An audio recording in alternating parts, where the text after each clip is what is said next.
Can you hear me, Suzanne? I can. I'm actually on my way. I just wanted to Can we log hear in. you? Can you hear me?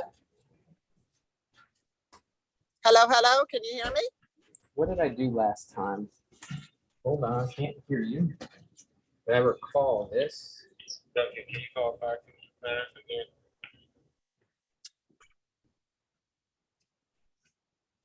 All right, how about now? Can you say something else?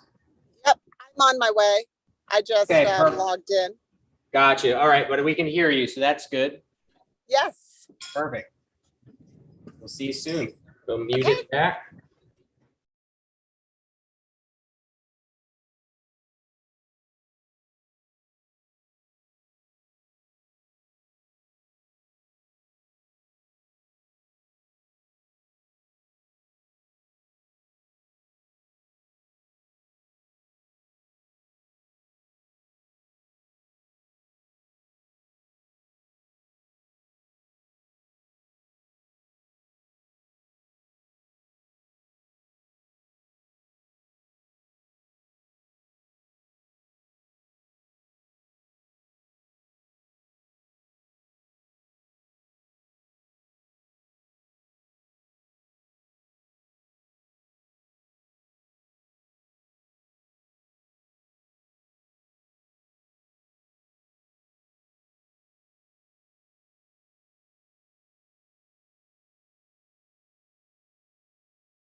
Good evening. Can you all hear me?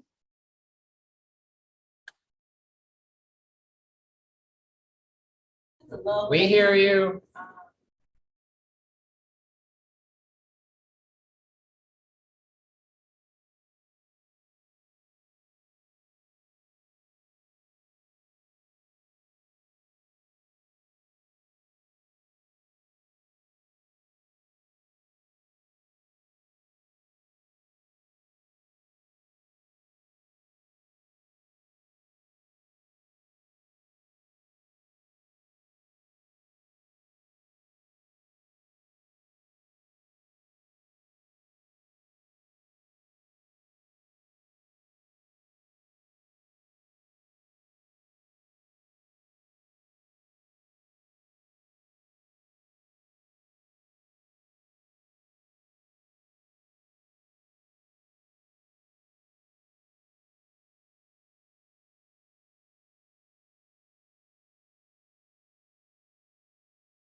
All right, well, we are still waiting on some people. So we need to have 1, 2, 3, 4, 5. So we're clearly not at a quorum yet. So, oh, here we go. Got Ms. Howard. Good evening.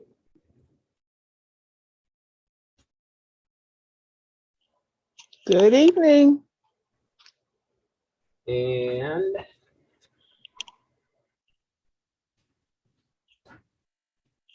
one, 2, 3, 4, 5, 6. Oh, I think we're going to be there. Perfect.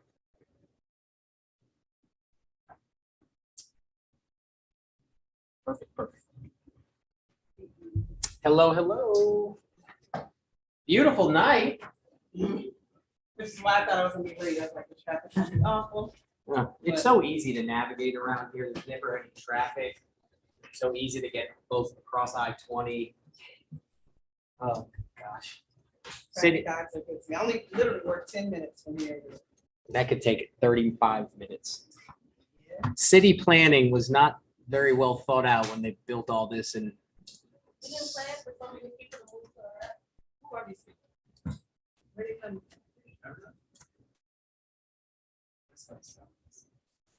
all right, so pull up, can we see if the live link?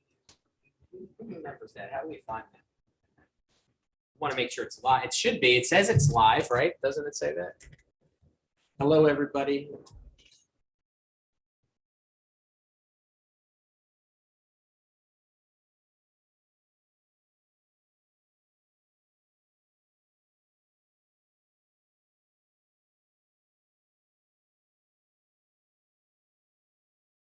I think we're just giving people a second to settle in and we'll get started once chair is ready.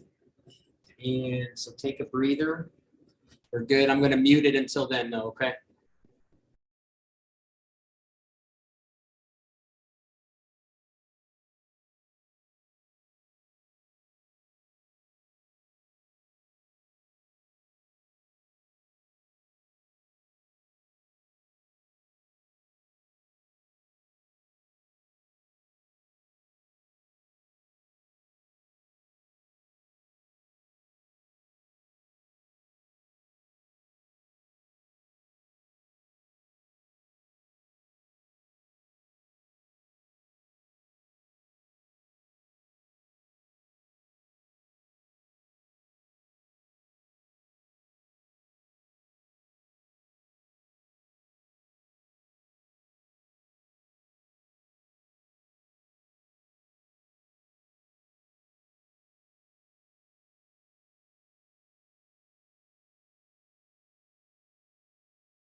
Yeah, ready to Excellent. go. I'm going to hit record then.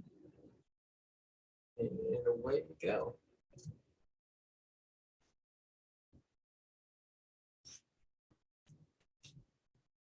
Yes. All right, well, we'll call this meeting to order. Good evening, everyone. Welcome to the Maynard Jackson High School Go Team meeting, where we will follow the agenda that has been emailed to you and also publicly noticed. I'd like to remind everyone that this is a meeting of the Go Team. Only members of the team may participate in the discussion. Any members of the public present are here to quietly observe. For members of the Go Team, please identify yourself when you speak. Yes, I am pleased to call this meeting of the Maynard Jackson Go Team to order at 5:19 p.m. Our first order of business is to call rolls. So, I'll start with the whole.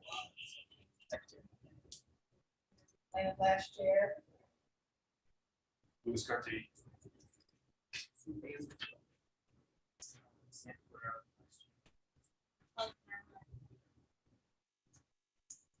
Adam Dancer, principal. Monica Howard. John D. Harris.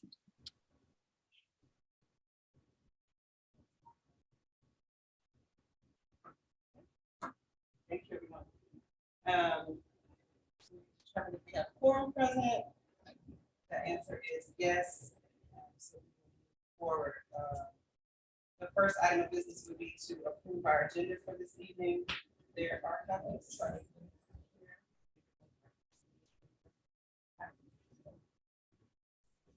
Okay. Motion to approve extended by Mr. Carty. Second. Second, all in favor. Nays. so our agenda for this evening has been approved. We also need to review and approve the minutes from the last meeting. Okay.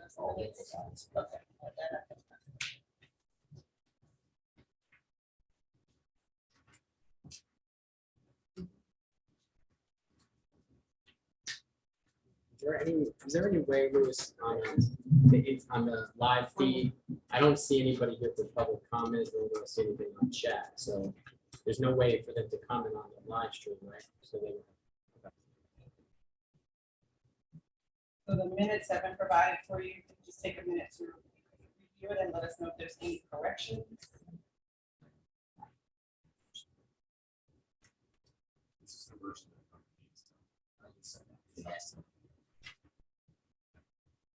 I just have a question. Was the date and all that stuff on that version? It was just like 2 Okay. points.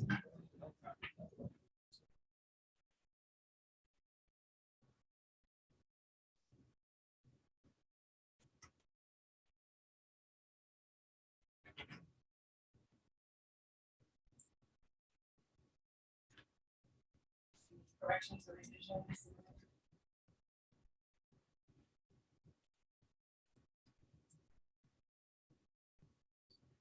So corrections, we have a motion to approve the minutes.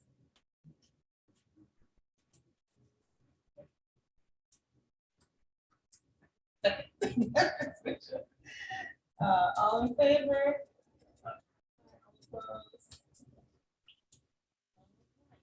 Our other action items, we have 2 more.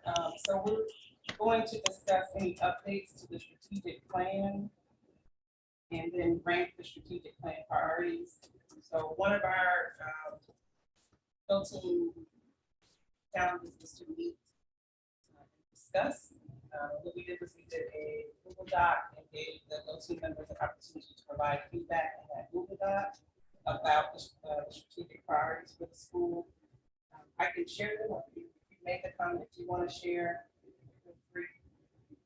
I will just say for the last 2 items, there was no additional feedback for the equipping and empowering leaders and staff and the creating a system of school support. So we didn't have any additional feedback in those areas. For fostering academic excellence for all. And it's verbally. Okay. But then we can update it once we have the whole, Yes. we can pull. So the school strategic priority for fostering academic excellence for all. are we speaking of the strategic plan? Yes. So on this presentation I have to go through, Mhm. there's a whole part on that, so would that fit in better there? That's fine. And then there's an opportunity for us to then go into voting as necessary if any Perfect. changes.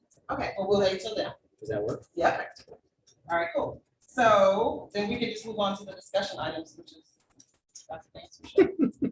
Can I? Yeah. Can I see your sheet right there? This one. Just want to make sure, I want to double check again that I'm not being redundant. Hold on for 1 second here. I am going to, so team, be aware that I'm not gonna be able to see your chat, just FYI. And please let me know if you can see the screen, the slideshow in 1 second, okay?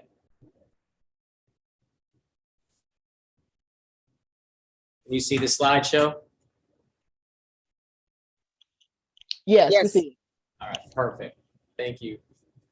All right, so for discussion items today, there's a few different things that are part of, you'll notice this year a little bit new for Go Team is it's kind of I guess a PowerPoint presentation each time that provides, I guess, more structure. So this is provided by the Go Team office.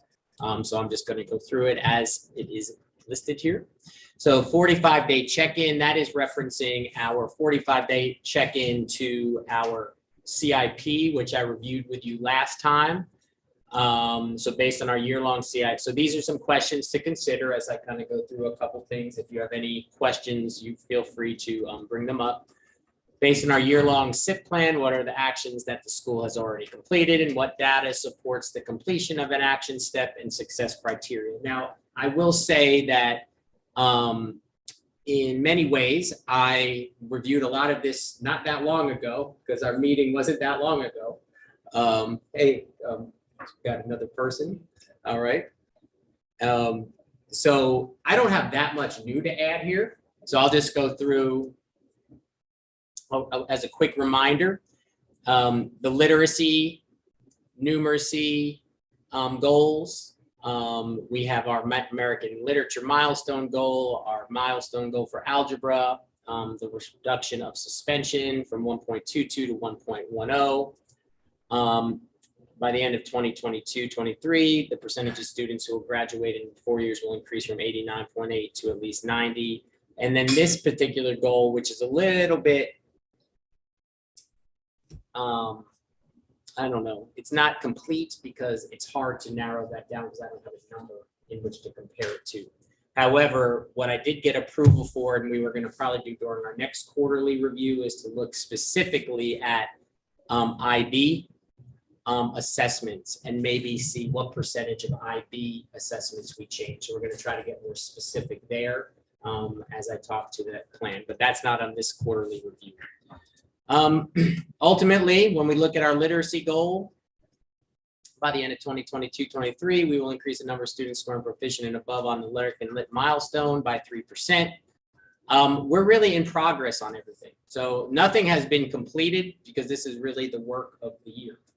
So I did give you access to this presentation. You have access. I know the writing is very small. I would prefer not to read everything to you as necessary. So if you want to glance at this, let me know if you have any specific questions. Pretty much everything is in progress. I will say one thing, supporting ELL students by using language supports. One thing that we have been short a vacancy in ESOL for much of this year thus far. We have 1.5 ESOL, so we have our full-time, but the 0.5 was pulled from us because she got a full-time, and trying to find a 0.5 was impossible. We finally were provided a shared opportunity, and we just interviewed somebody who will eventually split between us, Young and Carver. So that will help with that. Questions here? Oh, vertical teaming of different grade level teachers. I do want to put there that that's not just within the building. We actually did a PL last week during the PL day on election day with King Middle School, trying to reconnect our relationship there, not reconnect our relationship, but our work together as MYP partners. So the teachers came here and in sessions led by our teachers, including Ms. Harris, who's here, they went through different pieces on engagement for students with the MYP, and that was really productive.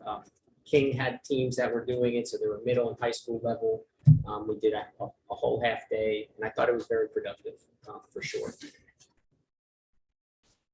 There's the quarterly improvement plan for algebra. Again, I'm not going to say anything is completed at this time because this is ongoing work. So it's using things like the data analysis protocol. Hold on a second.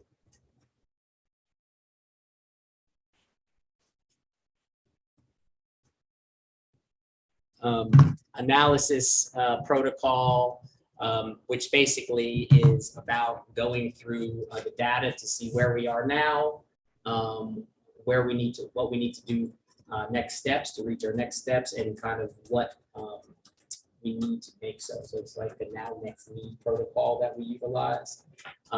In this particular case right now, we are in the midst of map testing for the winter. So we'll utilize some of that data to see where we stand both with American Lit as well as algebra. Okay. In particular, the algebra scores on map did correlate pretty well to what ultimately we saw as performance on algebra on the milestone last year. So this will provide us a good sense of where we're at in terms of developing proficient, distinguished, etc. Also, with both of these, just to bring up, our district has enacted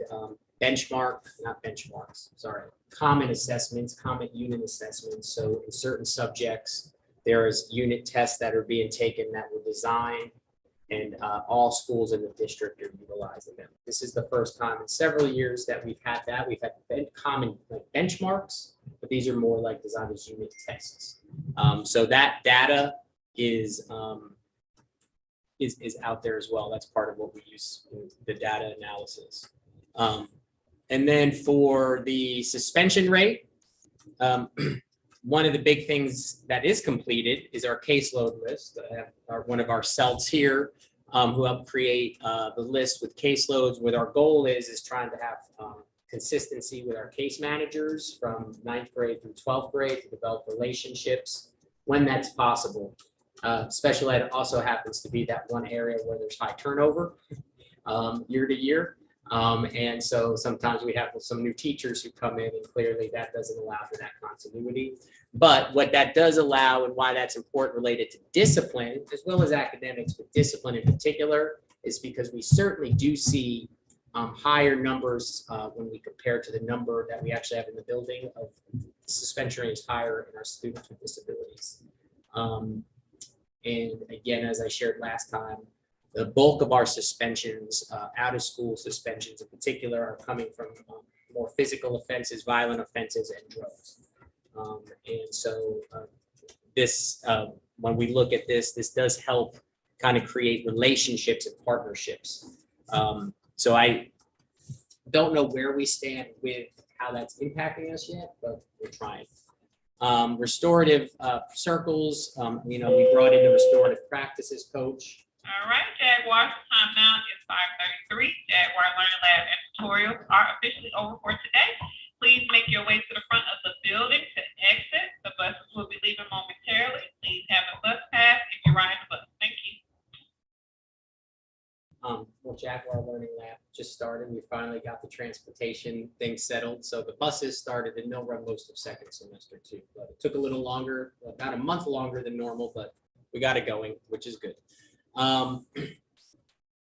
And so the restorative circles, the restorative practices coach, we're busy. We got a lot of interpersonal conflicts. But it's helpful for sure. There's a lot. It's a lot.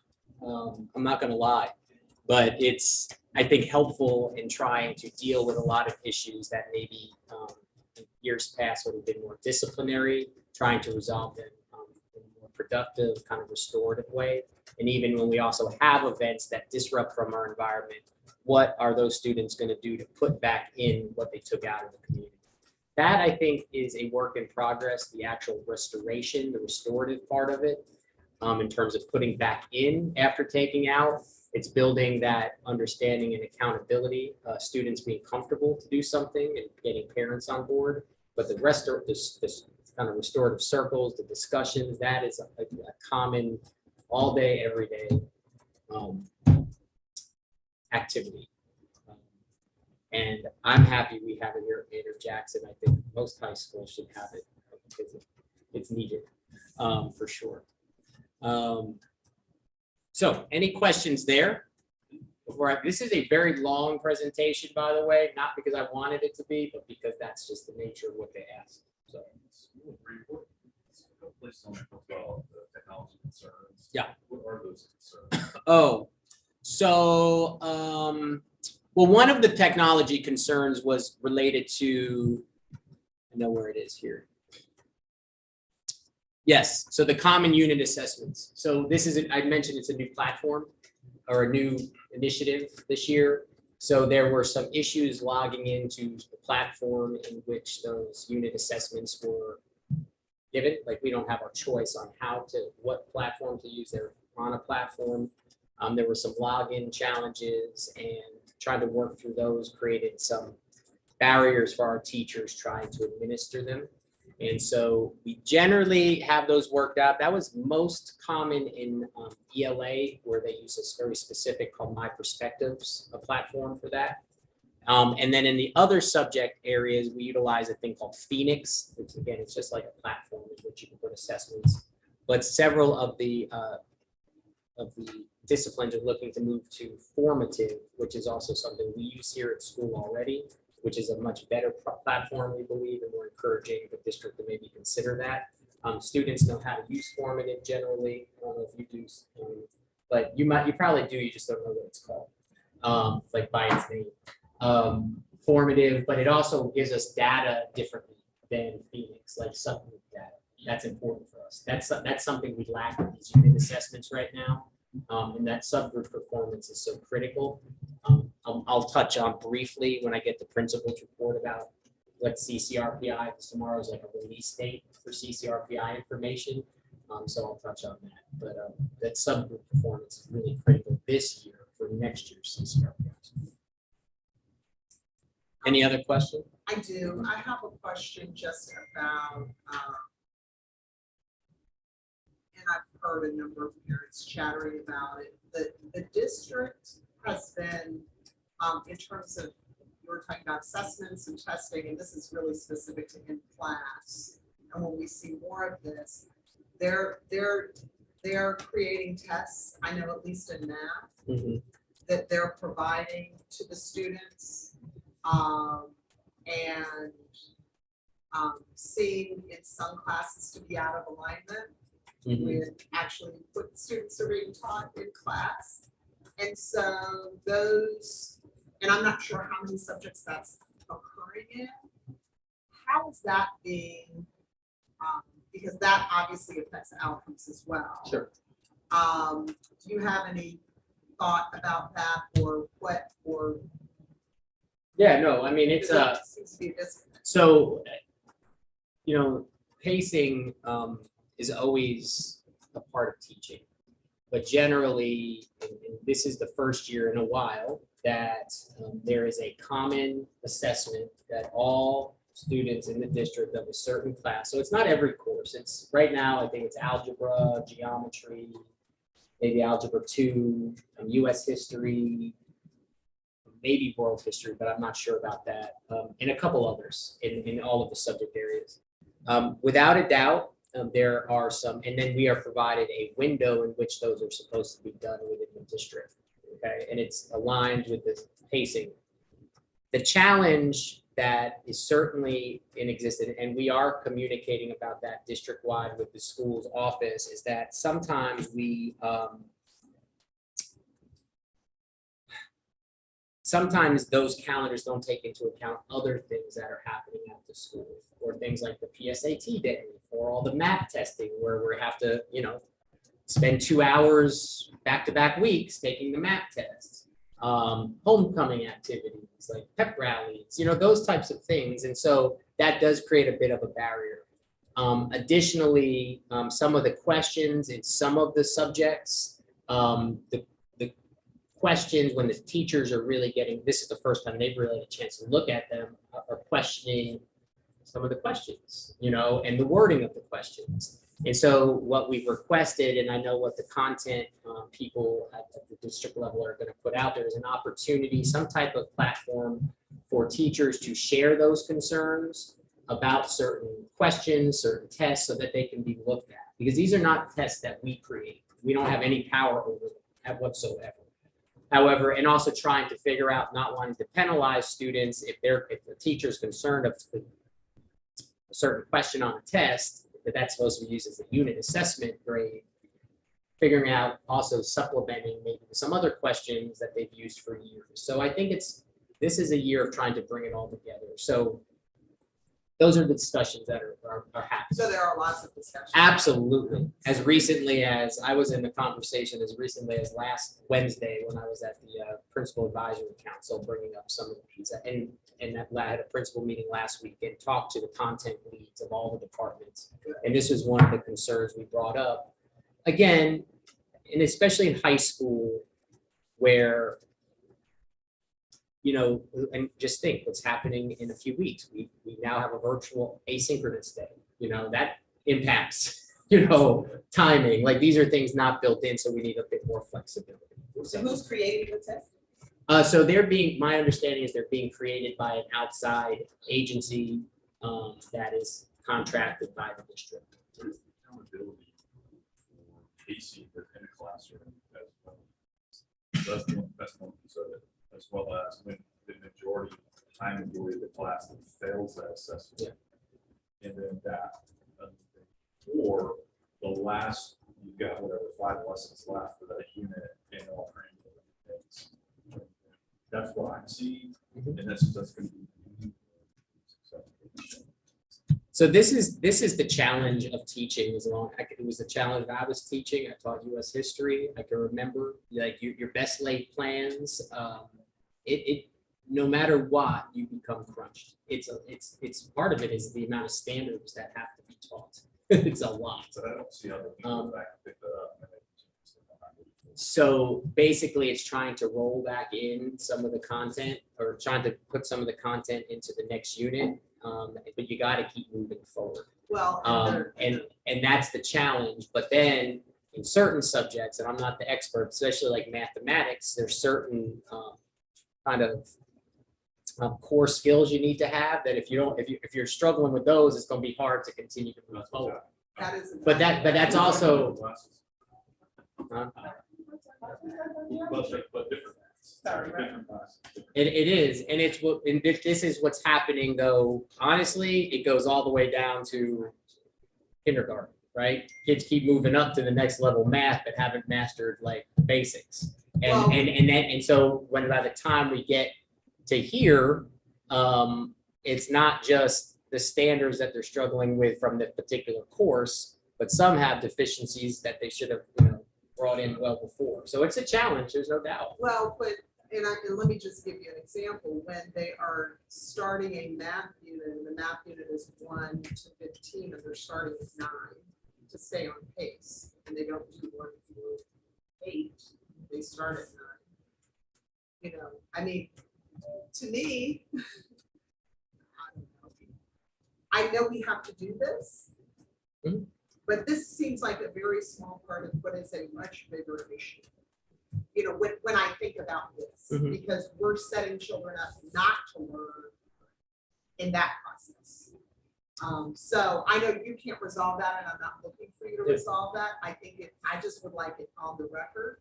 Someone reads these notes that it's not sustainable, and it's not sustainable for kids who don't have tutors, who maybe don't go to tutorial, who need to get home on the bus. Right. And I'm sure you all are screaming and yelling that it's a problem. Like you've got to be, because you're seeing it. I mean, kids are getting 10s and 8s and 20s and 30s on tests. I'm a believer in common assessments. I am. I also am a believer that we have to be a little bit aware in the first year of running something out, and we're seeing those results, and those results are not just here at Maynard Jackson, they're across the board. It's not, as our colleagues talk, like this are across the board. We have to look at a couple of things. One may be the assessment itself.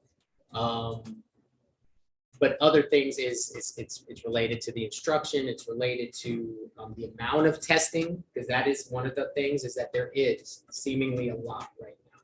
And that's an open conversation though, that I think we're having collectively as a district to figure out what is that right balance with assessment. So like, for example, math has a lot of value in a lot of ways, but it also, in order to be administered correctly, takes up a lot of time.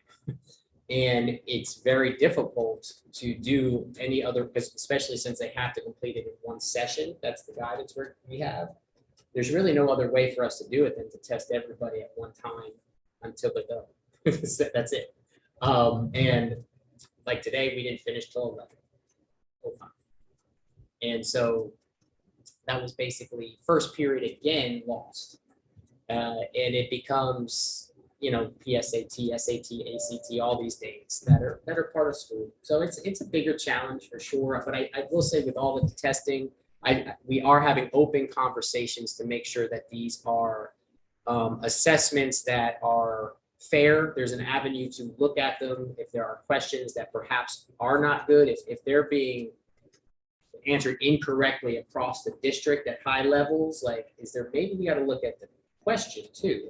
There is that. And then also what we are using the data for, though, that is helpful, even in those situations where kids are wrong, is kind of that item analysis to see what is the wrong answer they're choosing. And a lot of times when there's commonality in what they're choosing as the wrong answer, that's really informative to the teacher. Like, oh, if everyone's answering this way, that means they thought about this way or in some way, versus like a random.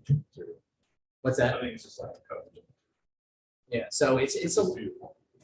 so I hear you. Well, and I will say the teachers, I think, are handling, or at least my two teachers are handling it well and are really, I think, managing anxiety.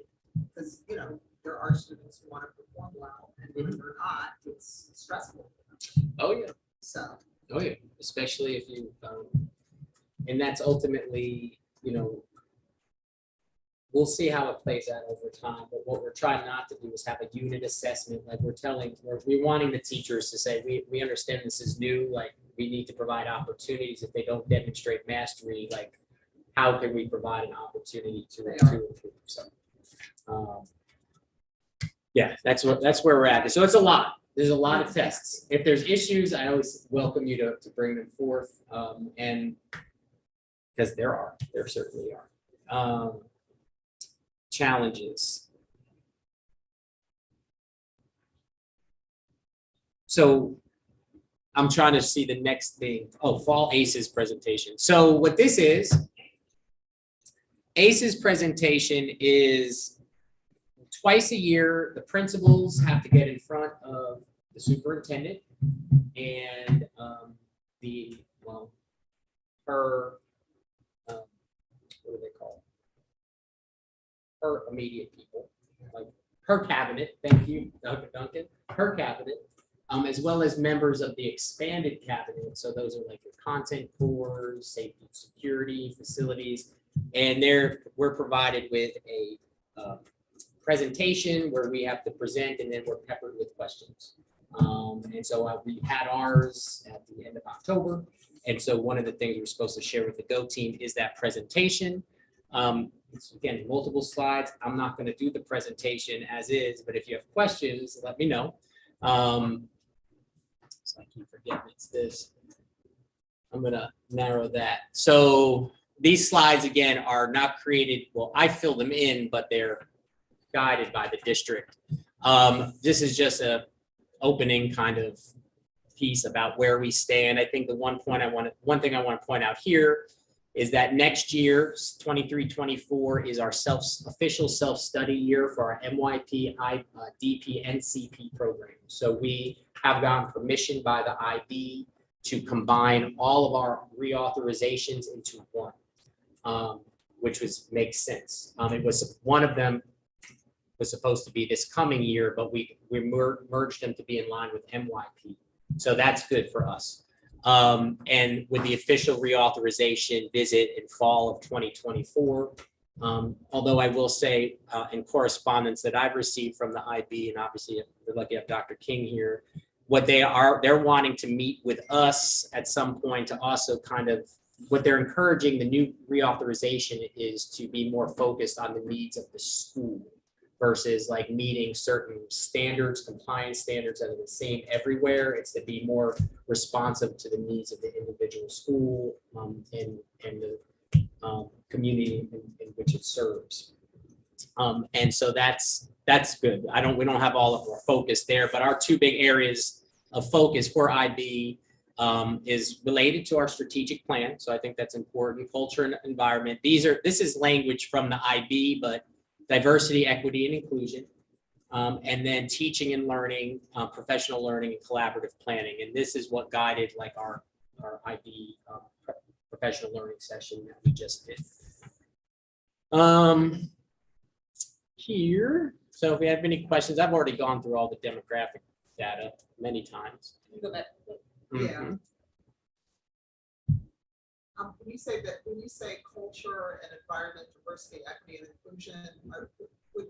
So that's like, I have to pick that from a list. That's what it's called. But that's where we're talking about, The types of students who are. yes, in we're IB. trying to become more, making sure that the IB, in particular diploma and career-related programs, are better reflect the demographics of our school.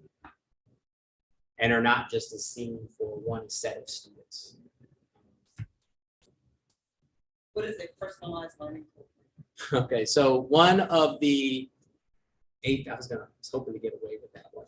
No, I'm just kidding. If you've heard of the APS 5, if you're paying attention to the language from the district, it's our big focus. One of the 5 of the APS 5 is personalized learning, which is basically not individual lesson plans for every child, but trying to provide more and more opportunities for students to have the opportunity to either receive or demonstrate their understanding of material in different ways. So think differentiation,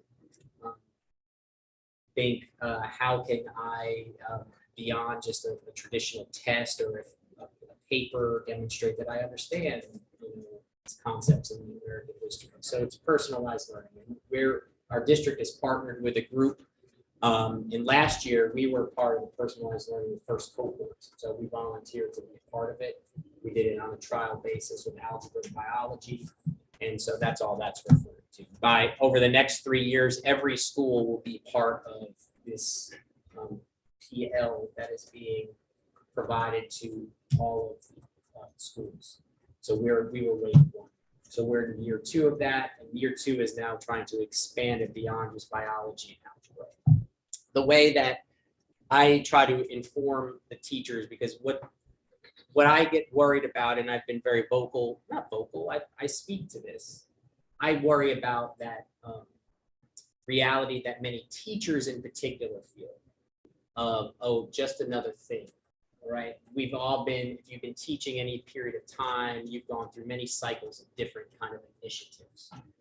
But my piece and how we try to stitch together the APS 5 and not think of personalized learning as another thing is that truly, if we embrace our signature program, which is IB, and at the center of that is the student, and it's about inquiry, then we are going to naturally be personalizing.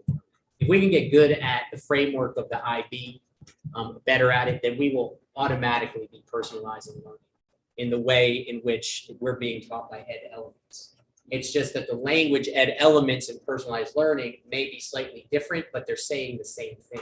And so my ask of our district supports is, can you please merge the language of personalized learning with the language of the IB for those IB cohorts or schools, or with STEAM or STEM for those STEM, because those are the 2 signature programs, so that it doesn't feel like you're learning about the IB. Now there's this other thing we have to do. They really are connected. And if we can just get that language right, it will save a lot of party.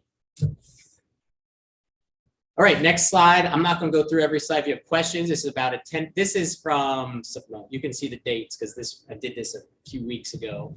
Dr. Dancer. At that point, our suspension rate. Yes, go ahead. Sorry. I apologize. Just one thing, you were talking about the personalized learning cohort. Did I hear you say that you guys have started that in certain classes? Is that what I heard? Right. So, subjects? Right. Wave 1 was basically like a pilot. So we had to choose a couple of different ways. And we worked last year with algebra, certain algebra classes, and biology. It was supposed to be a small group of teachers and classes. Okay. Thank you. No problem. And trying to build capacity within so trying to get some teachers who become kind of the leaders and then can spread it within their departments and then to other departments, because that's how we'll be most effective versus as like a top-down thing. It's like, hey, this is what it is. It's like a menu of options to complete something. So I will say this was a little bit dated. This was as of 9/28/2022. Our suspension rate has gone up some. We've had, we continue to have, as again, many of my colleagues also are experiencing, there's no such thing anymore as one-to-one fights. They don't exist in life. If there's a fight, it ultimately ends up involving multiple people, which involves many days of suspension and other things because they're very serious, they're very disruptive, and honestly, they're dangerous to our staff who have to end up breaking them up. And they're over things as ridiculous as a bag of chips, a seat on a bus, or having one's feelings hurt because somebody didn't say hello to them that morning. So these are the types of things are real actual reasons for some major events that we've had recently. A bag of chips, a seat on the bus, not saying hi in the morning. So yeah, that's it. We're going to continue. We're working. But what I mentioned about SWD, at that point, that's students with disabilities. Sorry, I mentioned that as a high. That was actually, I don't know where we stand now, but that was much lower than where we were the previous year when this happened. But here you can definitely see the difference in, again, this is OSS rate, race and ethnicity. Is this slide saying that, No, but is this slide saying that these are the students that are engaging in? So behavior? basically what this number is telling you is this. If you take every student in the building and you divvy up all of our suspension days, that's the number of suspension days like every child would have. So it's like if we have 1,450 kids at that point, it would be it would be like every kid was suspended less than 1 day. Okay. The higher this number, obviously, the more suspension there is. But this is the number of students within each of these cohorts, and this is where that suspension rate. So of all of our Black students, if you take the 1,085, you're looking at 1.21 days of suspension if you averaged them all out. The number of kids who have actually been suspended is about 92.5% of our students have no ISS or OSS. Of that 7.5%, that several of those are ISS, often related to leaving school grounds or unauthorized areas, things like that on multiple occasions, meaning it's not necessarily issued the first time, but maybe the second or third time. Vaping, that's another one. That's pretty common. And now that it's, our breath looks like a vape, becomes even more as it gets colder. I noticed that today. I'm like, wow, that looks like a really big exhale, but I couldn't tell. But most of the suspension days at OSS are related to physical fighting, group fighting, battery, and drugs. So not just, and that's like, use, sale, paraphernalia, that type of stuff. That's the vast majority, and school disruption. So sometimes something doesn't result in a fight, but it literally disrupts the entire school and hours and hours of time, the whole thing. That could result based on, because that's a level 2 offense right off the start on the campus. where are those actual numbers? Are they on the district's website? Of discipline? Out of school suspensions and the offenses, not kids. I don't just know. the That's not offenses. public facing. Not that, I don't think there's a public face there. I mean, I have the numbers, but I don't have, it's not on APS Insights. So yeah. I don't know if they, Or at least based on the levels. Yeah. Because I think it's a different discussion if you have out of school suspensions because children are fighting. And if that is the vast majority versus in class, in class issues are different. Yeah, teacher-related teacher referrals. stuff like that, that's to me different, and that's where a lot of the inequity Mhm. can occur Right. in suspensions. But if kids are just out now fighting, you know, it's, I hope we have a pretty robust program. I mean, I know we do, positive reinforcement, but there also needs to be this might not be the place for you. So, I mean, that might not be popular, Right. but I do believe that every child should be safe in their school. Feel safe.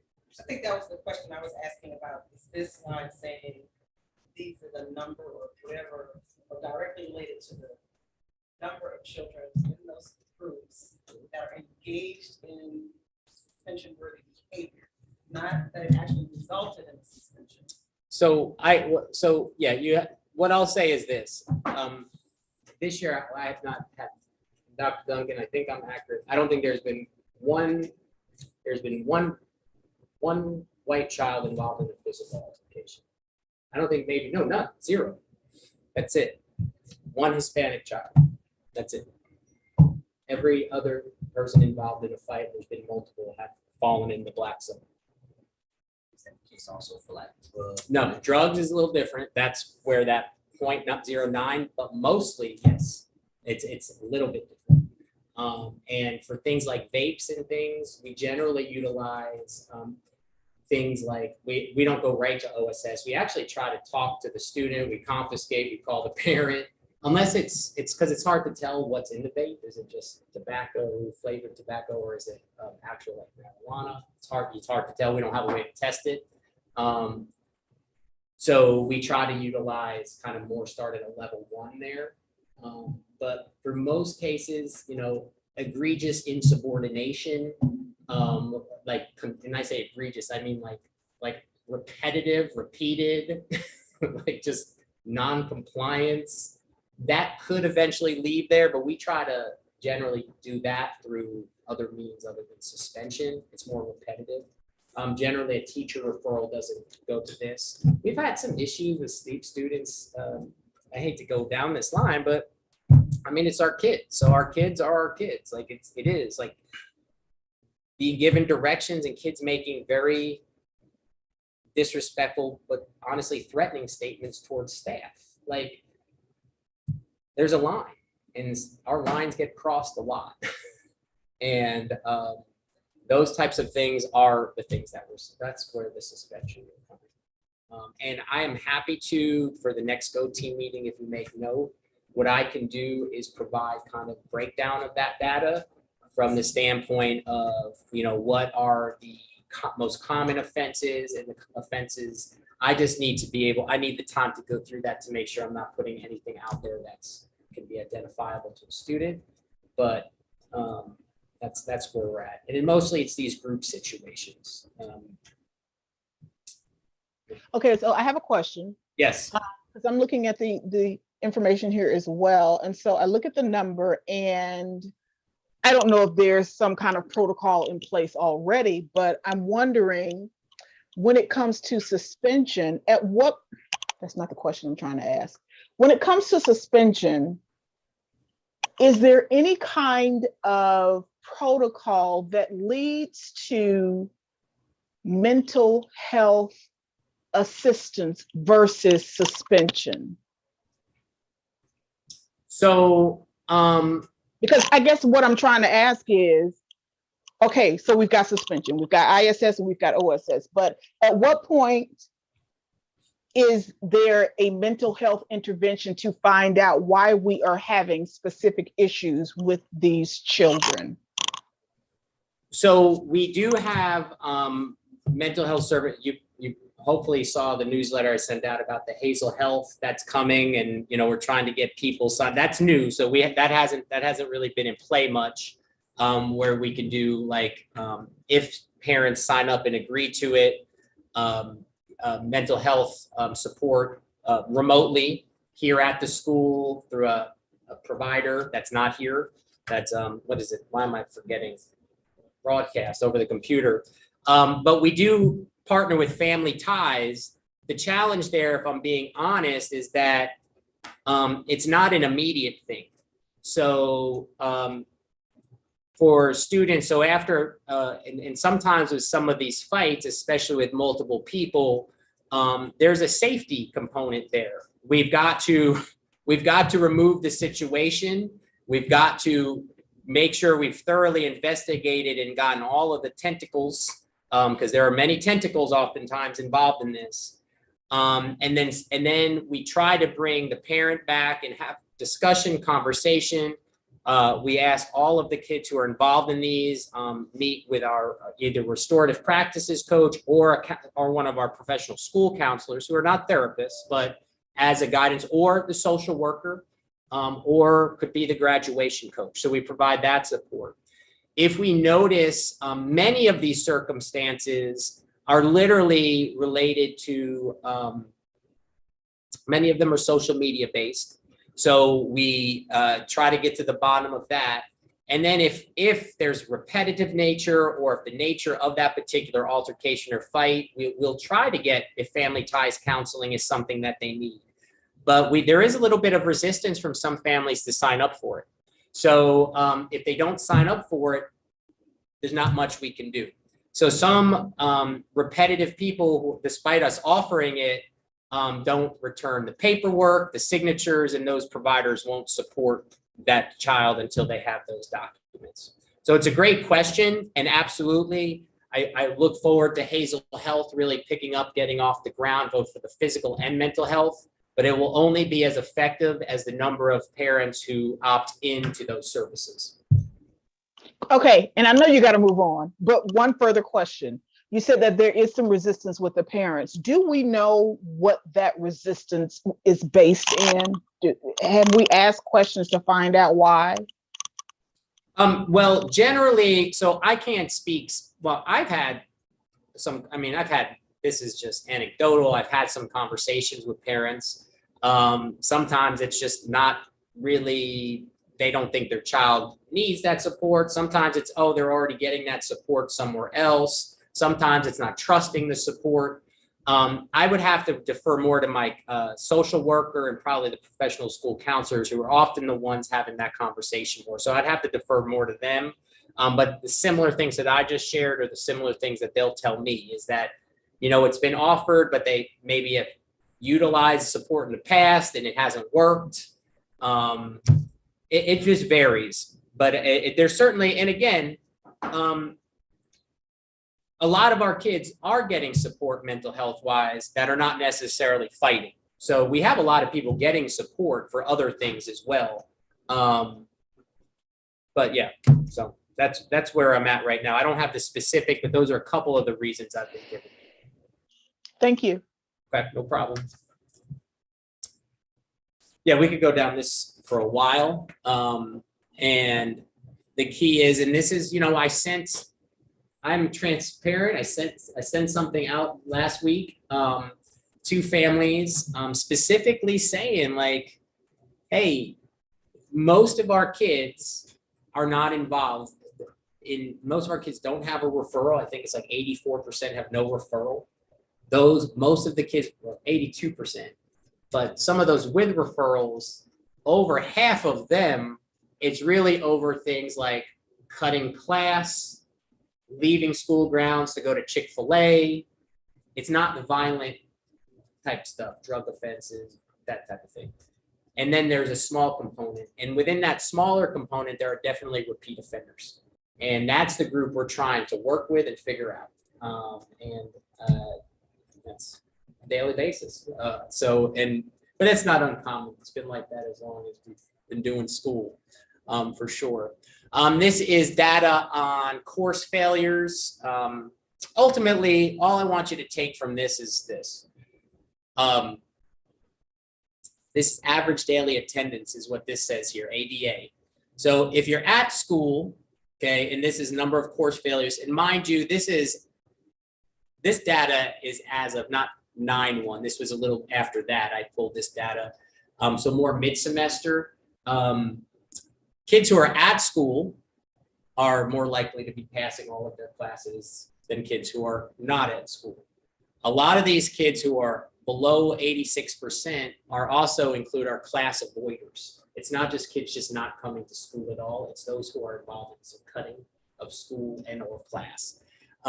These numbers will shift more into the greens as we move forward to the end of the semester, but this is a pretty common breakdown of, and then we really try to target like what's going on with these kids. Well, you're here every day, but you're still failing. Like what's going on with that 5%? And these are some numbers we look at. Or you're not here every day. You know why? What's going on here? And so we really use our care team and attendance team to figure that out. And then progress towards graduation.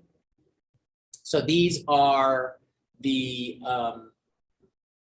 current numbers. If graduation were today, where we would be in terms of graduation rate. So the kids that are, we have 331 kids who should be in the cohort of 2023. 281 of them are on, actually listed as 12th graders. This is not uncommon. It could be they are half a credit short or a credit short of becoming a 12th grader on the system. And so by the end of this semester, I'll have a better sense of where we're at because most of those will have, these numbers were pulled before many kids finished credit recovery classes and things like that. And then you can also see the total enrollment sizes of each cohort coming. So, and the same thing. One of the things I mentioned, graduation rate, I always said 2021, 2020, I wasn't as worried about them as I was about 2022 and 2023 because they were sophomore and freshman when the pandemic hit. And they're also some of our largest unknown lists of kids who we lost. And they were freshmen and sophomore. And we're trying to find them. So that's our biggest kind of unknowns. And if we don't find them and they haven't enrolled anywhere, they count against us, even if we haven't seen them in 2.5 years. So because there's so much emphasis on the seniors and then, those juniors that you kind of lose a little bit. And when they're under our wing here at the school, it's a little different.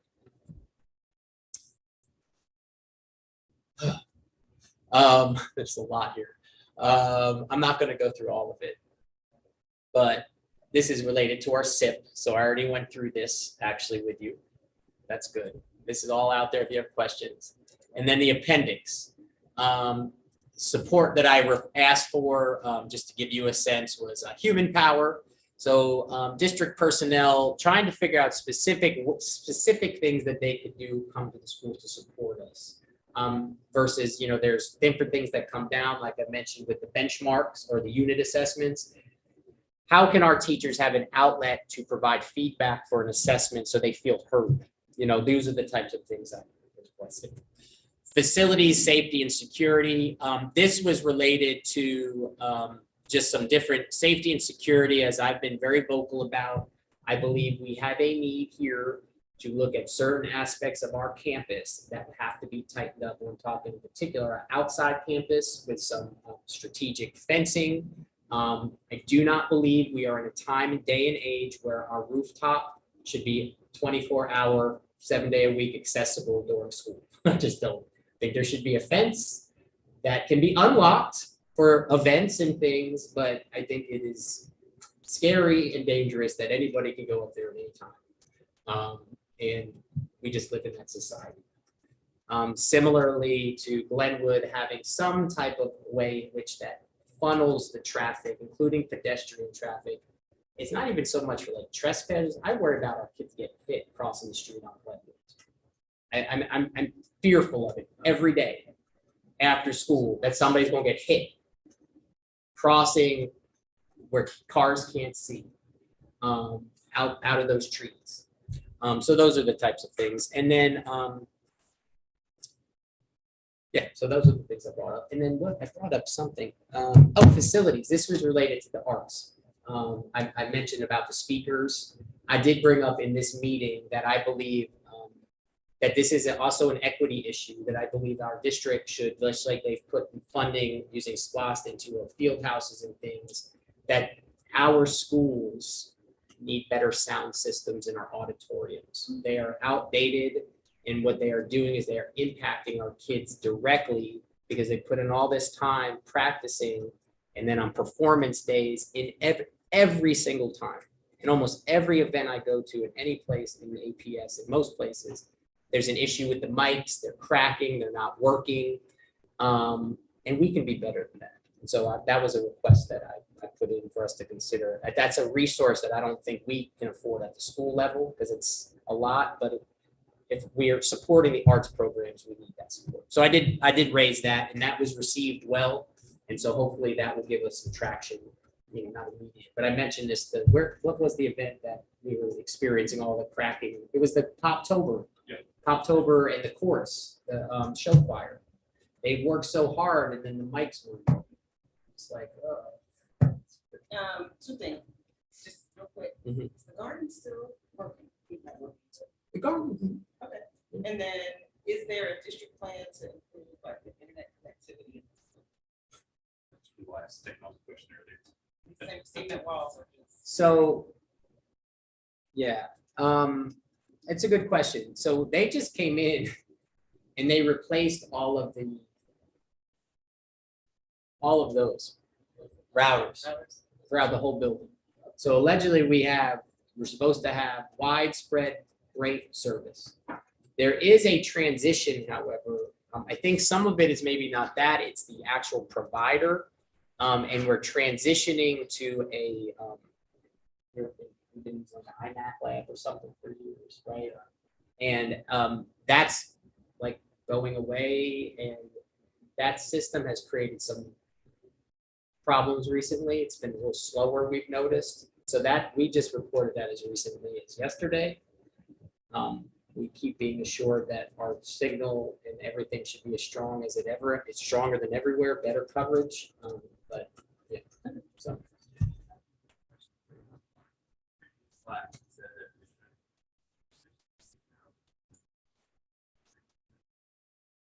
Yeah. Oh, so I don't have the data in front of me. It's from our last year's data, which was, I apologize, I'm forgetting the number. From last year's milestone data. I'll have to look it up.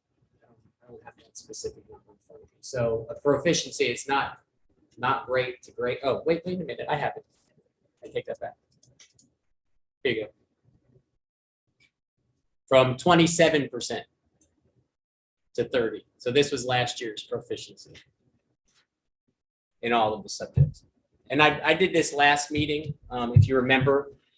And what I will tell you, remember I said with this US history, how much lower this was compared to the previous, because our AP and IB kids didn't take the test, they weren't allowed.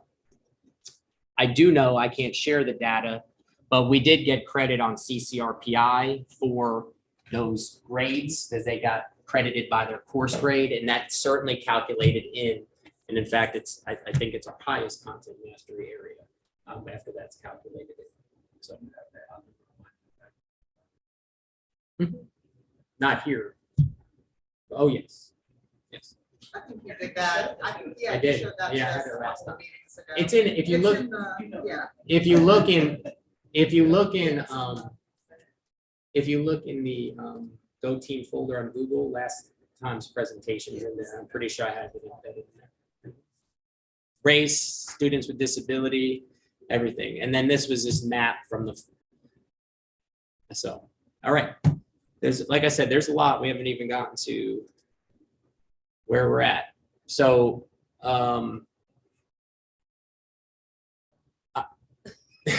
we're now, so data. So last time I provided you a lot of data. This time there's some updates on data.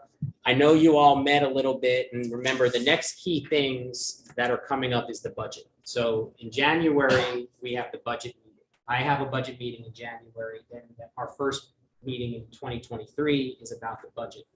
What we're supposed to accomplish by then is if there's any needed update to the strategic plan that should be done tonight and voted on. And then we have to prioritize or rank our strategic plan priorities that I would take into account. So these would be like 3 to 4 priorities that you all have that we need to put in play when the budget is, when we do the budget. So that's the goal today. That's what has to happen moving forward. So there's this strategic plan progress. This was our strategic plan. And so I do know that these were some questions that were up there, but I know a side group got together and had some feedback. But are all SIP goals reflected in our strategic plan priorities? I'll go back to it. If not, which SIP goals are missing and should be added? What progress has been made toward the priorities identified in our strategic plan? Based upon available data, are there any other adjustments we need to make? So I'm going to go back. So I feel like in the goals, we were purposely general there because it's about increasing proficiency on all children milestones. We can continue to make individual ones, but you see we do that on the SIP already. So it is kind of reflected there. And in particular, we also incorporated last year, in particular, the equity piece, the reflection of subgroups. So this is where we're at. Do you all, based on your meeting, have any proposed updates? So this would be the place for me to add those. I'm going to go off of, not stop share, I'm going to go off of, how do I exit slideshow? All right, so I'm exiting slideshow so I can write in here. So updates. Was there anything that the Go team wanted to bring to the table regarding that? And if not, then I guess we're good and we could go to priorities. I have one thing under building a culture of student support, and that goes to, so most of this is obviously what the adults are going to do to create the environment. Obviously, we need that. But I also think that I don't see anything specific, and I wrote this out, and maybe this is too specific, around, because we have a lot of cultures in our building. And there are brown and black issues. There are sexual orientation issues. There are gender issues that are within the school's population, the kids that are transpiring and issues transpiring. And so I really do think there needs to be something around, and I just wrote, provide cultural diversity, gender, and sexual orientation training at all grade levels. So there's just a better understanding that doesn't seem to actively existing. And I think, or at least the kids don't see it. And I don't know if that's a situation where the kids, their assemblies and, trying to bring them together and understand each other to foster a safe environment where students are sensitive to each other's differences in school and on social media. We have this whole department downtown that is supposed to be doing all this kind of stuff. And I didn't see in what you presented to the district or even here, that specific piece, that engagement between the kids. Because if we can get some work there, hopefully it'll solve some of the behavioral stuff. I don't know, maybe I'm wrong. Teachers to the school, to the students amongst themselves.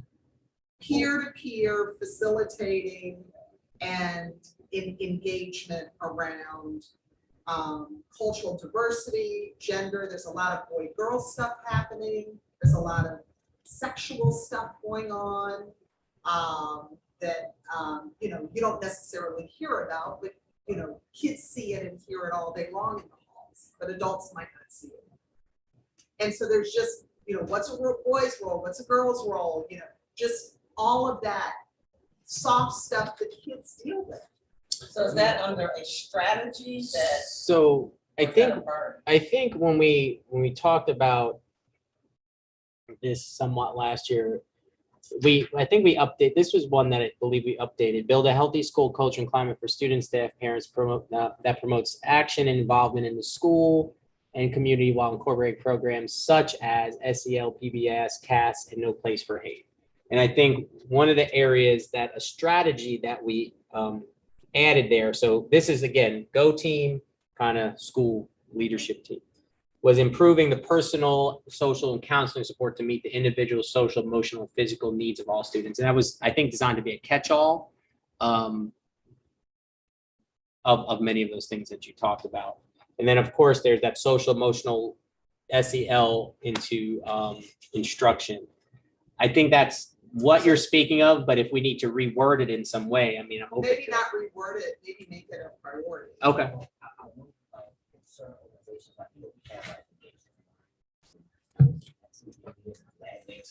Jewish student groups. A bunch of different student-led groups, so maybe it was just that, because they want to know what to do, like, they people not get involved, they don't have a specific thing to do, so they kind of come up with their own thing.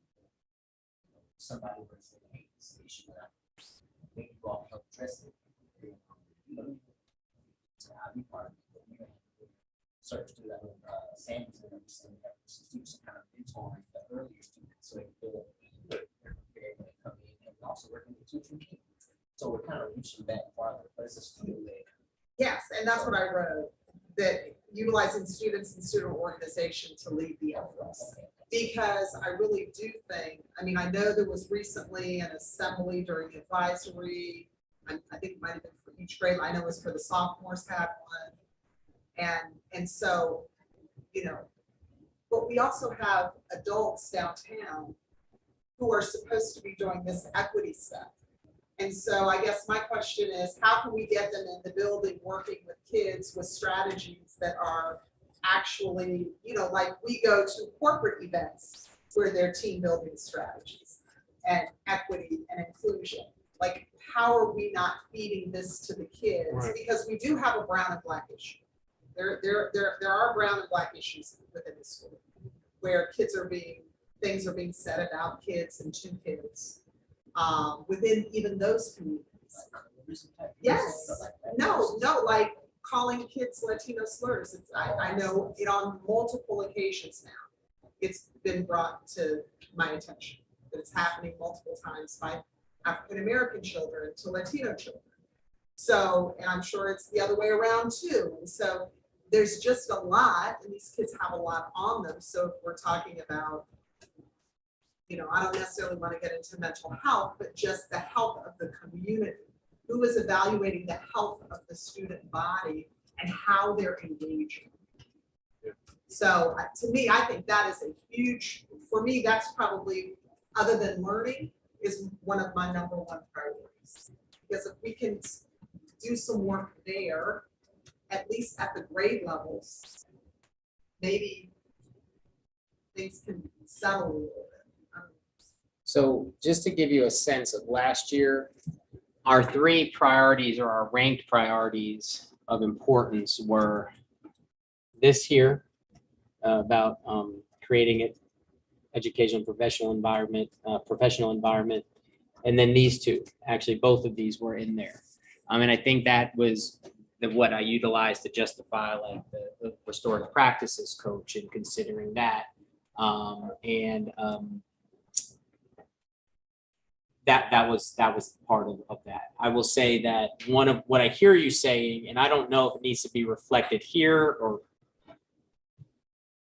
how that just moved. This is more for the kids who aren't fighting. Like the restorative coach sounds like dealing with all the kids fighting. These are for well, but no, the restorative practices is really not just for them. It's for those interpersonal situations you're talking about. I mean, it's about getting together and talking through issues in a way. There's actually guidelines to it to express one's differences, you know, what was frustrating about what was said, how one received it, how one could have maybe reacted differently. I'm not even saying a fight.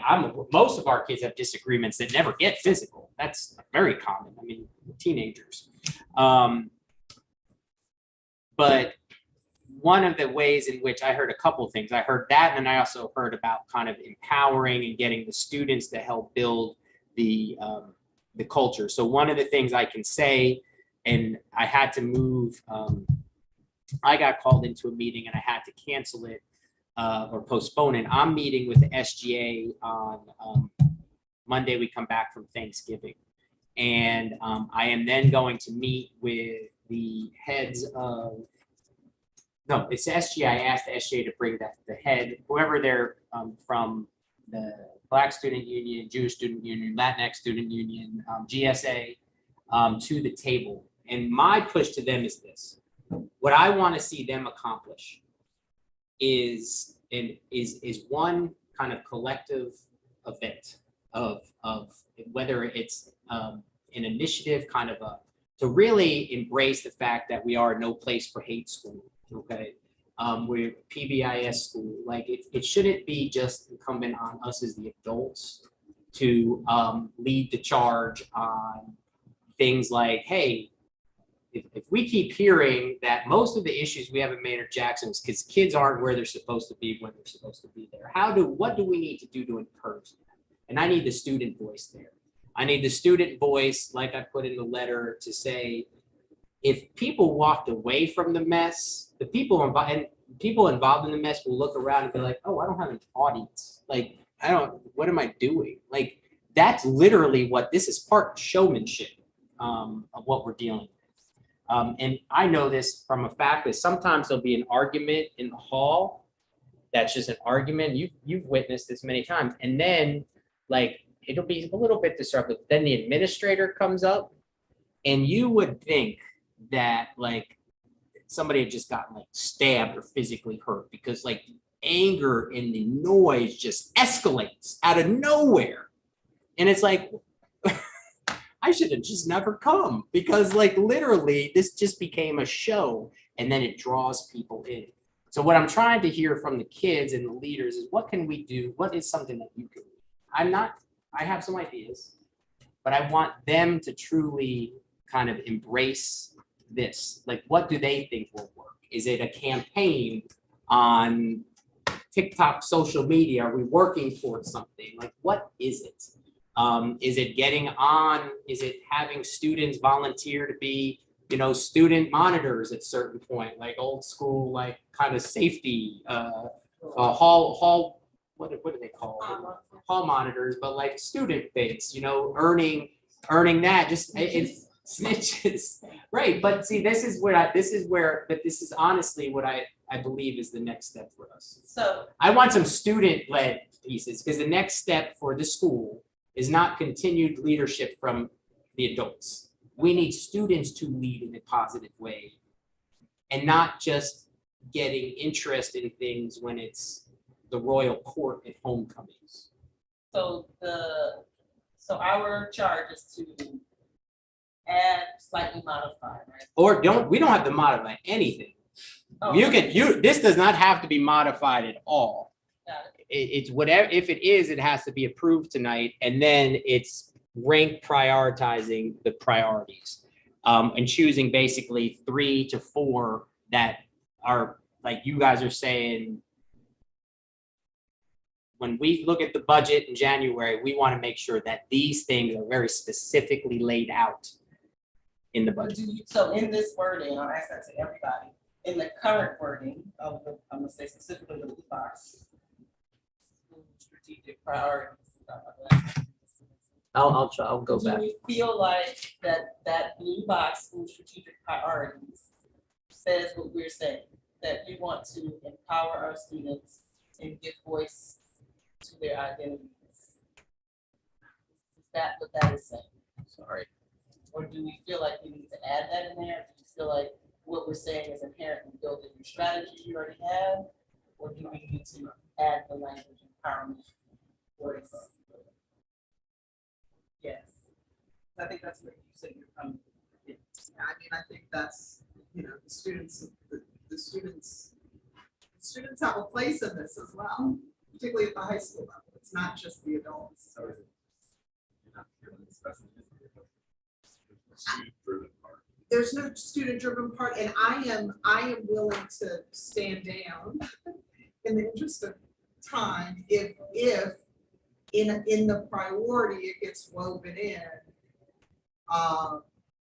as an initiative. I really just care about if it's happening at the, you know, I believe that the students need to be being kinder and building relation with each other. Well, but I also, I think it's just reflective of the community. You go next to the parents and say, so it's not Touche. you know what I'm saying? So, yes, I get it, but I think we should put it in, set temper the expectation that the students are being reflected on the attitudes that they have. For Black kids, I survived as well. Like,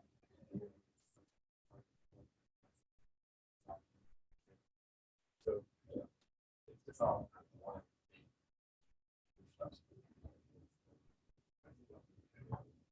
So might I just make a suggestion for the wording to put it in there?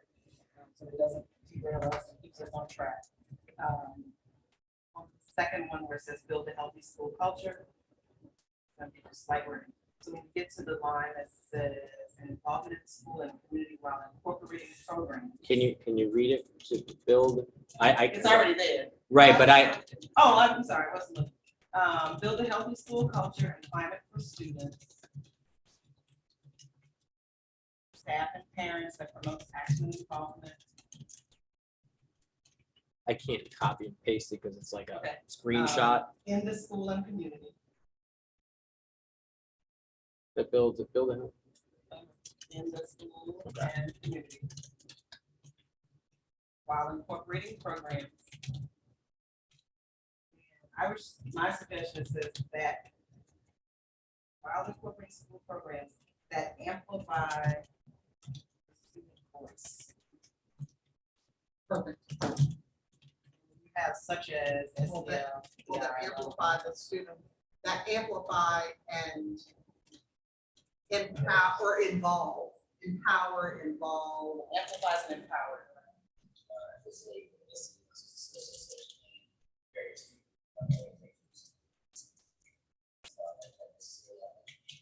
I like what he has on here already.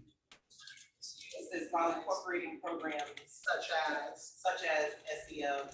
and you could say student-led organizations.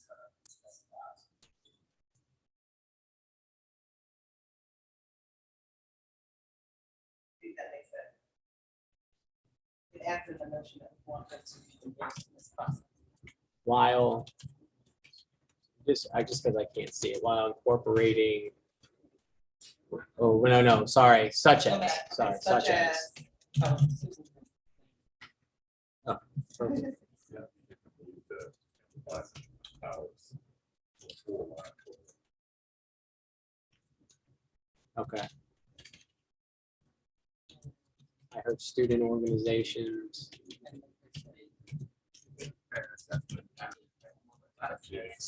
Slash is because that's the CP version. Oh.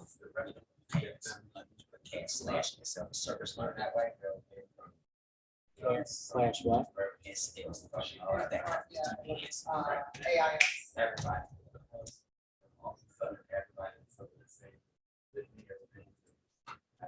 Dr. Johnson, I think they wanted to switch around, we said, why incorporate, Everybody. one, it makes sense to say, in the school and community, that amplify and empower student voices by incorporating programs such as. Let me read it again. I was just talking, so let me read it now. Build a healthy school culture that binds the students.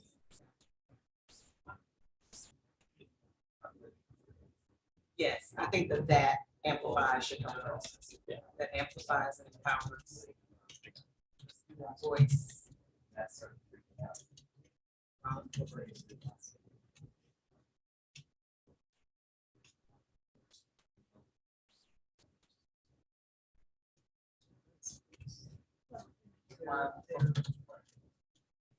And some of it is, yes, I agree with that. Some of it is so-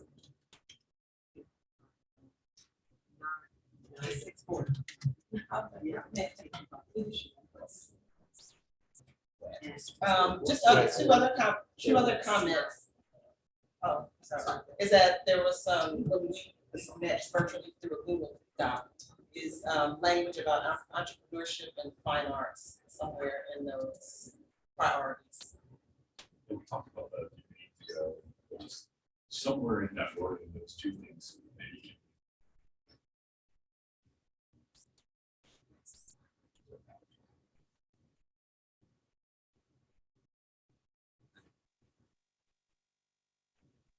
Hello?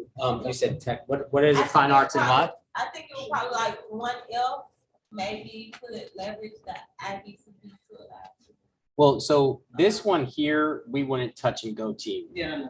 This one here, we would. So can we just add maintain robust offering of APIB? Technical fine arts courses. And fine arts and fine and performing arts. What we're gonna do, yeah, business related partnerships, but I also thought, tech, like, I think it's clumped in together to say post-secondary options. And I think the question for us is, were we okay with it just saying post-secondary? Do we need to be No. very specific? Where were you? On the blue right here. yeah, there's nothing that's career focused Yeah. in this. So maintain a robust offering of APIB And wouldn't CTAE cover that? enrollment, Say that again, Ms. Harris. CTA. CTAE, So what, what, yeah, I can't see you're that. talking about in the gray? See, I think that post-secondary options, doesn't that incorporate career? Isn't that what we're saying? No, post-secondary is college. No, I think post-secondary is pathway. Because it said we Not college. it says future college studies and or post-secondary options. I think that I was, don't think that's defined for what that means. When someone says post-secondary, I think of, Well, it's just anything. I think we'll leave there. Yeah. okay, we'll make it And nice. kids could go on to entertainment and never go to college.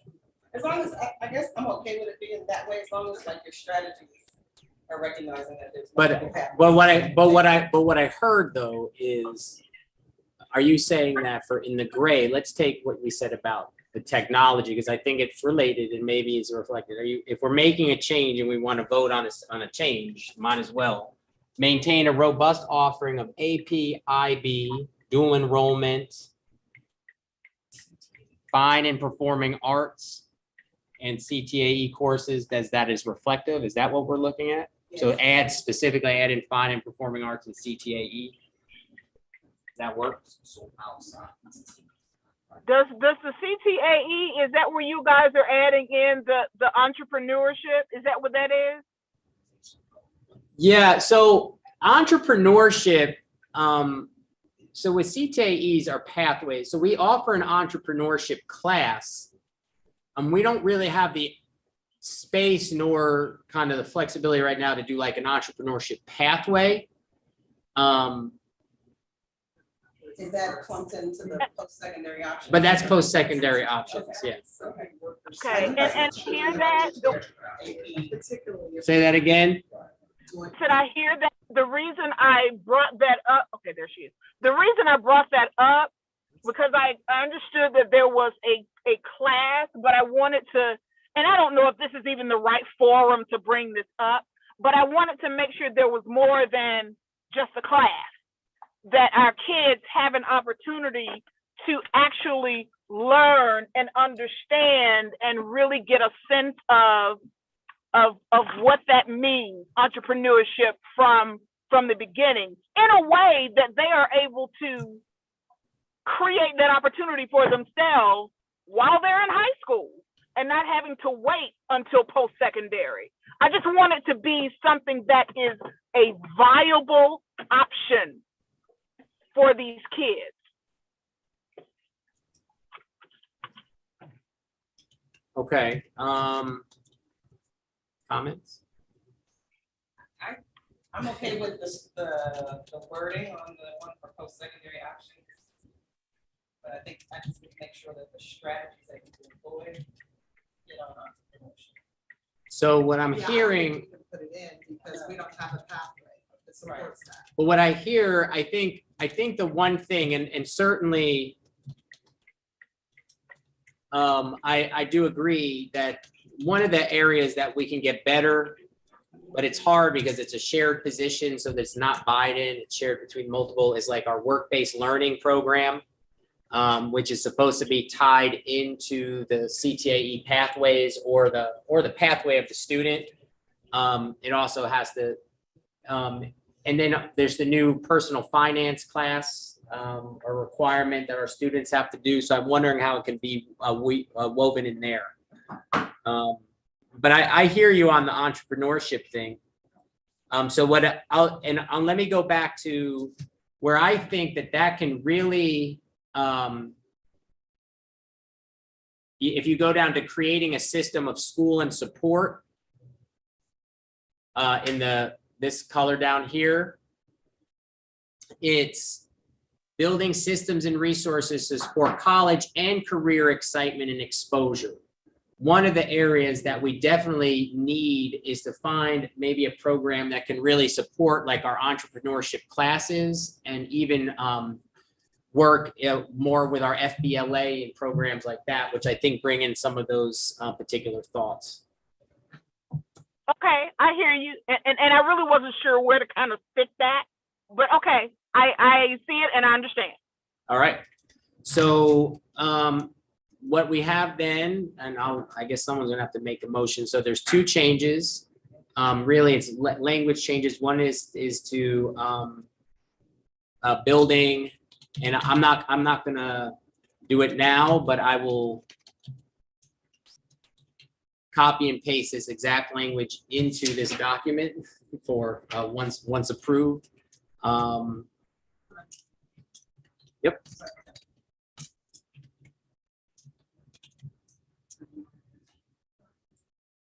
So we just the changes to the strategic plan have been put before us after discussion. Do we have a motion to approve? Should I say what the motion is? I'd like to make a motion that we add,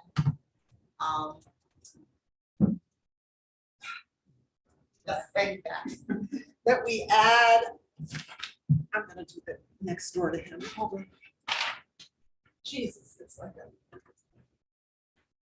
Yeah, so you can do this, because you need to write this motion. That we add in building a culture of student support, student-focused language,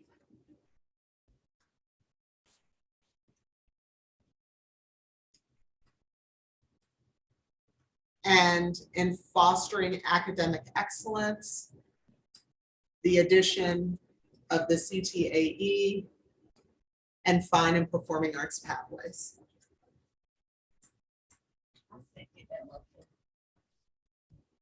Motion has been presented and seconded. Is there any further discussion? Without any further discussion, all those that approve this modification to the strategic plan say aye. Aye. Any opposed? Any abstention? Thank you, everybody, for taking the time to review it. Number one. Awesome. Thank you. So I'll make those updates in the system. Then last, certainly not least, is a strategic plan priority ranking. So in this particular case, I just want to state that this does not have to be every one of these priorities. I already understand in developing the budget that there should be, these should all be reflected in some way. It's about what are those big things that we want. And as I shared with you last year, the ones that we chose, the three kind of high-ranking ones were these three right here, 1, 2, and 3. You know, those were the three. But I'm open to anything.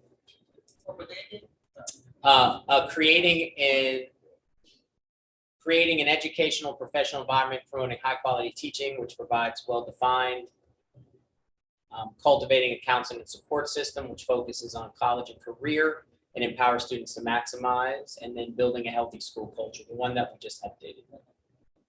And I'm gonna see actually.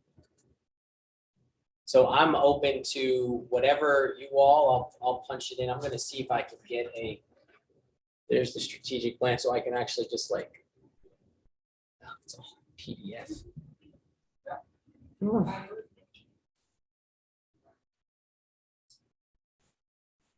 Now I know this one was just updated. So, We updated the- yeah, this one, Yeah. so. Let me know what you think. So the goal is to basically, What, top 3? that's what historically we've done, like the top 3 to 4, with an understanding that all of them will be reflected in some way.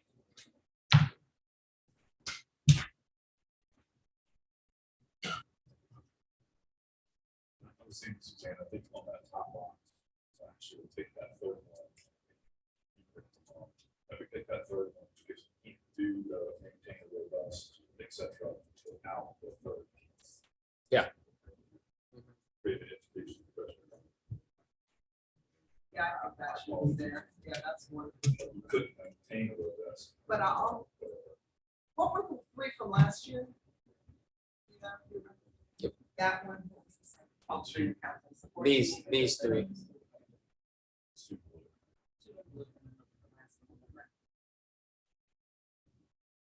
And again, Right.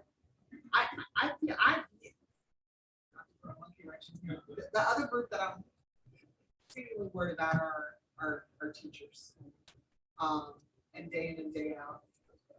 So the first part, are they getting, isn't there a support piece in that lower priority where they're getting some additional? yep, let me go to it. I'm just putting this in, I can read.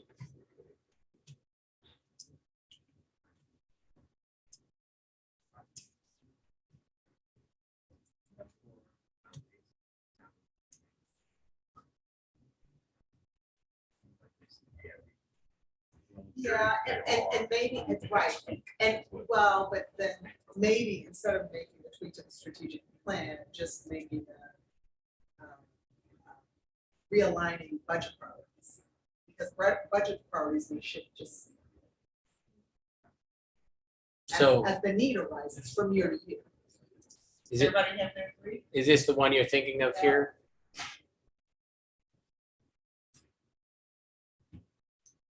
I have 4.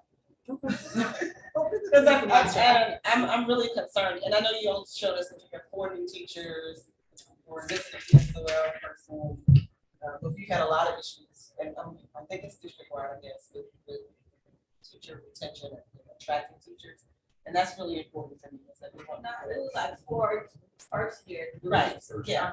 But we have a lot of new teachers too. And our new teachers. That's good and bad. We'll see it in here. But I have 4, so I like the equipping and empower leaders and staff. Both of the ones in blue, and then the third one is in gray. Those are my. Oh, yeah, that's great council. I didn't put them in order, just before the summer. I'm just gonna punch them in here. We could order them as needed.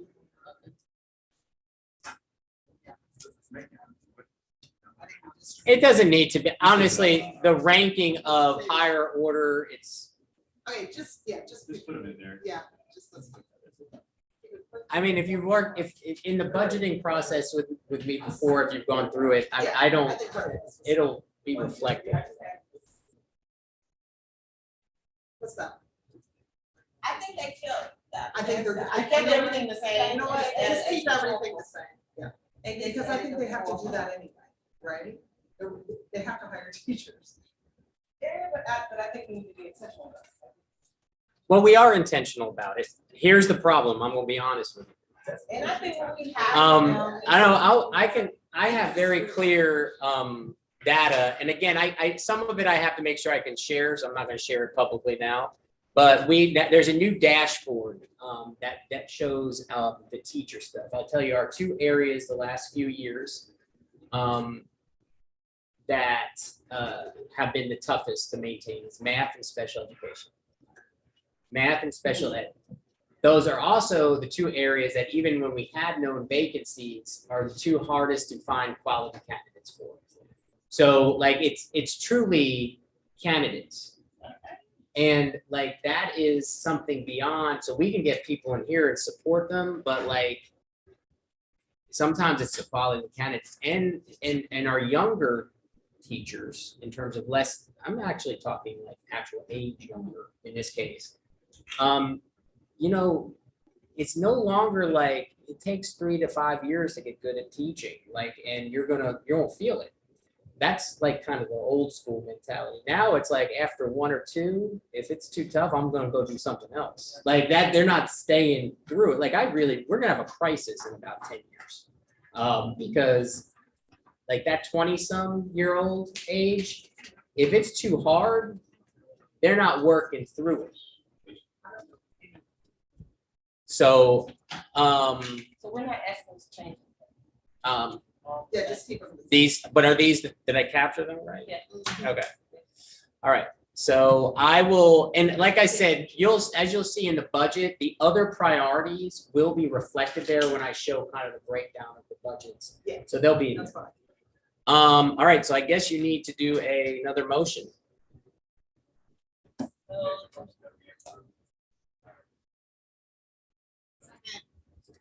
Second, motion and seconded. Motion and seconded to approve, whatever.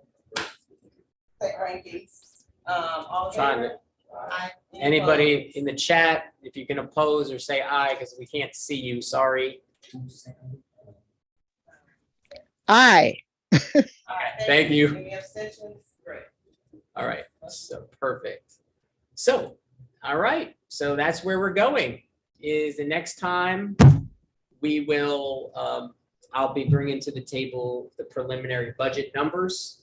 And I try to have as much as possible as I remember with the budget, while it's a big number, much of it is like funding teachers we have to have. So then there's the bucket that's left over.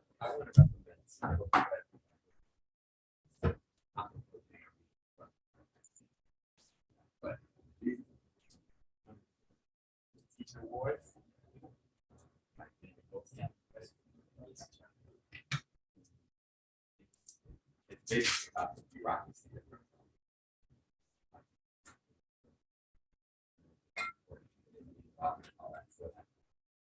Second is Silent Covenant by Derek Bell. Makes the argument that Derek Bell. Segregate the integration argument network. Double down on plus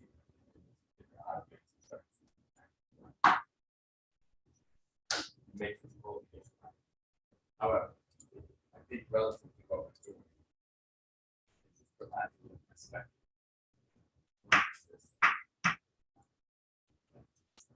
Bigger points of the teacher silence.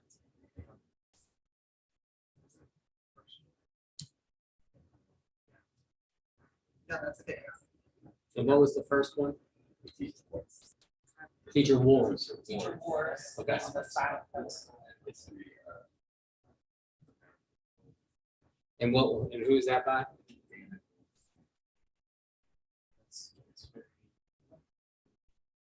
I would say. Well, I know we have to do this at some point.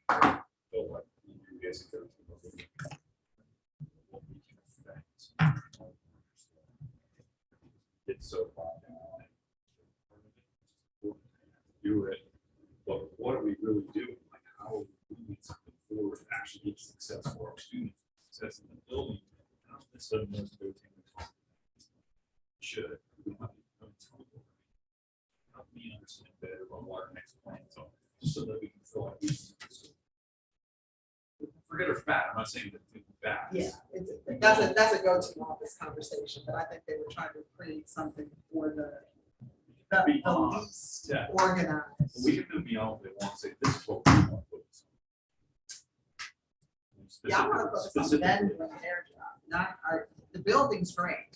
We're getting it done in the building. It's the people down at CLF.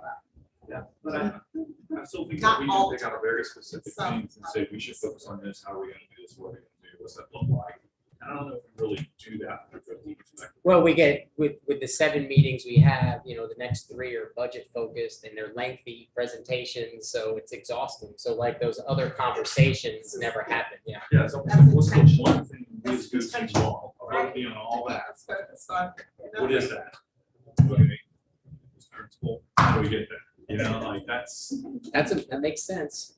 Because the local school governance council, which was the.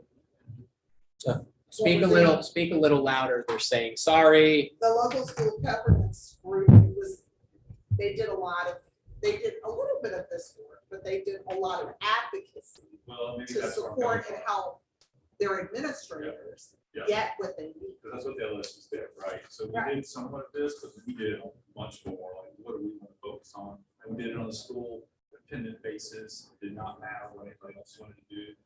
And we kind of lost sight of some of that with the go teams, we don't have enough of it. Well, it's none of it. It's That is just, exactly where I'm coming from. yeah, it's not. I started at LSC before. go teams.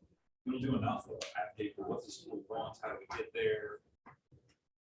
So. And I wonder if some of that is related, and again, I'm all for, you know, equity and all of that, but maybe that's because that what was happening. If you had a strong LSC, you're advocating for what your school wants. I'm not even talking about the districts on that, I'm talking about in this school. Well, right, but that's what I mean. So Schools some, have some foundations, schools are schools getting have- more than yes. others, and that was what created There a was no little bit. question that was happening. It's just interesting. Goodbye, take care. Thanks. Principals report? You had a principal? Excuse me. I just want to go through the checklist here. Please go through it. No, Next, we will have I'll- the principals report. I'm not reporting anything else. That's plenty of data. I will say this, tomorrow is the release of the remaining CCRPI data points. And I, just to put that out there, we had the 4-year graduation rate that was released. Remember, there will be no number attached to CCRPI this year. There is no like number, like 80, 78.2. I'm not saying somebody's not going to try to create a number, but there is no number by the state. The areas that will be released is related to content mastery.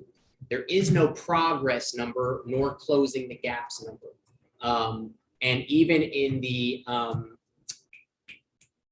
college and career readiness number, that is only taking into account a few different indicators, including some of our course CTAE course completion. There's no attendance in there, but we will also see our 5-year grad rate. I bring all that up as I know all the numbers. I can see them. I can't share them because it's all embargoed, but that's what's out there. And in general, just to put that out there, I think we have some things to celebrate when it comes to the grad rate, because I've always said I'm proud of what we continue to do after kids leave. Like, we don't give up on the ones who didn't make it in 4 years. Let's make sure we remember that we have kids who made it after that 5th year, and that's important as well. But the content mastery is related to, you saw the numbers, but then that breaks down into the points earned for developing proficient and distinguished scores, and there's a whole formula. That's why I've referenced that the US history, while we did poor compared to previous years on milestones, that's because many of our most successful test takers in terms of the milestones historically didn't take that test at all. Over 125 kids in AP and IB did not, but they are calculated into our CCRPI. So that will be out there. How it will be presented, I don't really know. I'm sure there'll be comparisons to other places and districts. I know there'll be lists that are created or people coming on or off the lists. I'm hopeful we're not on any lists. I don't foresee it, but hopefully not. That's it. So just be cognizant when you see that, and how that, it used to be like you got your number, you know, there's no number. So People are crazy. They want to compare it. You know, they don't know how to compare. Well, and that's the thing. We really shouldn't be making any comparisons to anything anyway, because this is supposed to be the baseline. Last year was the baseline year. And that's the thing that's hard. Anyway. I also have on the agenda a cluster advisory team report. Give you one, I'll make it quick.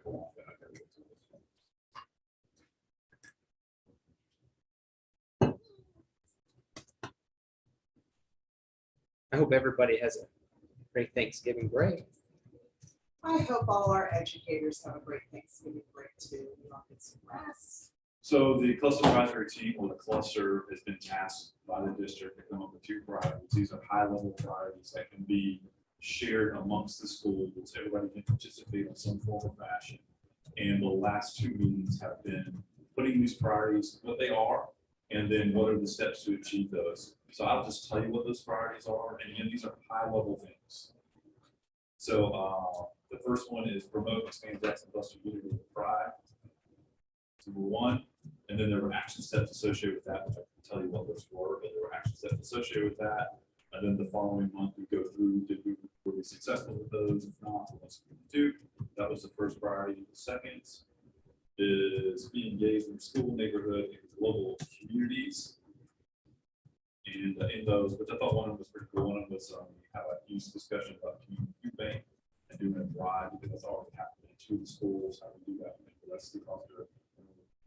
And there's some other things in there as well. So, but those are the 2 things. Those are just the 2 priorities that they wanted to set. Yeah, that's the priorities themselves. Yes, just a. Or I can send it to you. Yeah, I'll send it to you. Yeah, and I can give you the specific steps. Of course, what was put in there last month and changed this month, because like, you know, I don't think that's a good one. That's not supporting that priority. So here's the new priority. We had a good Jackson cluster arts. Yes, that was one of the priorities that was actually done.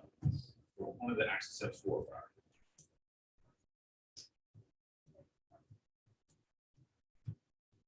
Any announcements? No, sure. If you want to, we'll save for after the adjourn. All right, so we've reached the end of our agenda. There are no more action items and discussion items. Have a motion to adjourn. Motion to adjourn. That's all in favor, meeting adjourned. Thank you, everyone. Take care. To Monica's point, we should probably almost down that end of the table. Huh? Yes. Yeah. Sorry, Monica. Sorry. You can hear me well, I'm sure. I can, and I'm like looking at the screen harder when other people talk. But anyway, all right, guys. Bye. Dr. Newsom, Bye. that you have for us